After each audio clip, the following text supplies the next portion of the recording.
we did free agents last time. And basically, I think what we agreed on was our main needs right now are starting pitching and another bat, at least one more bat, right? Yeah. So today we'll do the trading edition version of that. Okay. Yeah. I have a few people that I think are interesting. Okay. So, do you have any? Do you have a list? Do you want to go? Or? You know, the one good thing about this lockout is that it inspired me for your profile pic for this podcast. Oh, really? Oh, that's right. You told me. I can't wait to see it. I can't wait to show you. Yeah.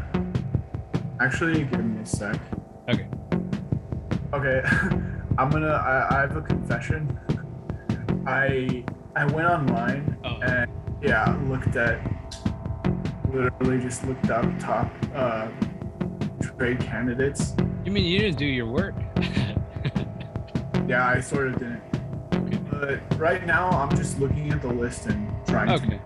Sorry about that. Forgive you. So we're going to choose our top three trade candidates that we'd like to see the Dodgers explore. The first guy I'm choosing is Sonny Gray of the Cincinnati Reds. So we need to rebuild that starting pitching rotation. Last year he had a 4.19 ERA, so not the best, but he was striking out people. The thing that bit him last year was a home run ball, so he's giving up his fair share of homers. But you have to remember, he also pitches half his games at Cincinnati. They call that the sandbox over there. It was just like a very offensive high stadium. Sonny Gray, he's just always, at least for the last few years, ever since he got to Cincinnati, he's just been a guy that strikes people out. One of the things that you like to see in a pitcher, get outs himself. Also, next season, he's projected to he's going to make $10.2 million.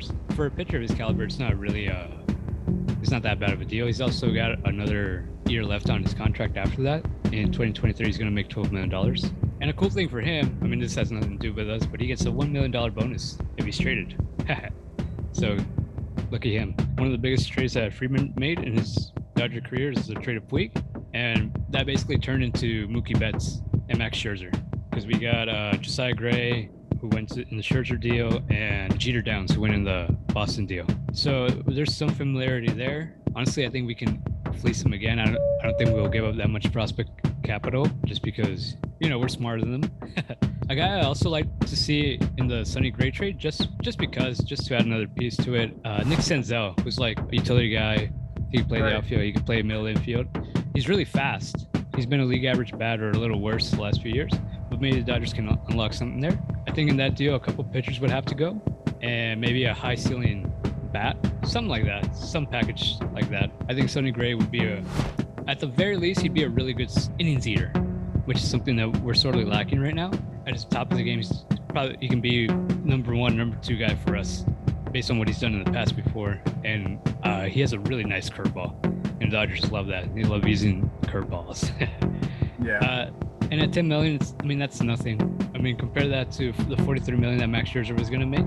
Sonny Gray is nowhere near Max Scherzer, but he's no slouch either. I mean, if you're not going to get anyone else except maybe re-sign Kershaw, I think that's a deal that's got to be a no-brainer, starting pitching wise. Okay, so that's mine. How about you, Manash? Okay, so my starting pitcher, not gonna lie, that's a good choice. I may have picked that too, but I think another good pick as far as a starting pitcher would be Sean Manaea of the A's. So the A's team has been facing a rising payroll, so I think for them, Manaea is projected to have a $10.2 million salary in his last year of arbitration. Oh, it's like Sonny Gray. Yeah. Dope. Very similar. And Sonny Gray was an A too. It's like all these little connections. Yeah. Funny. Interesting how the universe works. Yeah. He's an all-around solid pitcher as well. Last season, in the first half, he had a 3.19 ERA, 108 strikeouts, and 104 innings. Unfortunately, he did fall off a bit after the All-Star break in the second half, but he still finished at a fairly decent 3.9 ERA, 1.23 WHIP. Again, this is someone who, like Sonny Gray, isn't the greatest pitcher, but like you said about Sonny, definitely not a slouch, and I think at his best could also be someone high up in our rotation. And he's from California too, huh? Is he a SoCal kid? I know he's not from California. I don't know. That's a total lie. I'm sorry. I didn't mean to. I wanna correct something I said. So I said before that Sonny Gray was an innings eater, and he's not. He hasn't really been healthy. But I mean, at least he can give you quality innings. I mean, like you said, they might not be the Max Scherzers of the world, but we're not looking for aces. We're looking to like rebuild this pitching staff. Yeah, and actually, it's kind of similar in terms of Manaea. Actually, Manaea has been relatively healthy. In 2019, it looks like he was out for a long time. Yeah, Manaea made 32 starts last season. That's cool.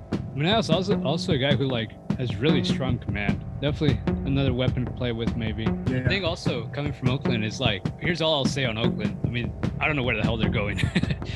Literally, I mean, I don't know where they're going. I mean, they're threatening to, leave Oakland. So I don't know where that franchise is headed. So like you said, with a 1-year deal left on his contract, we could really get him for very cheap too.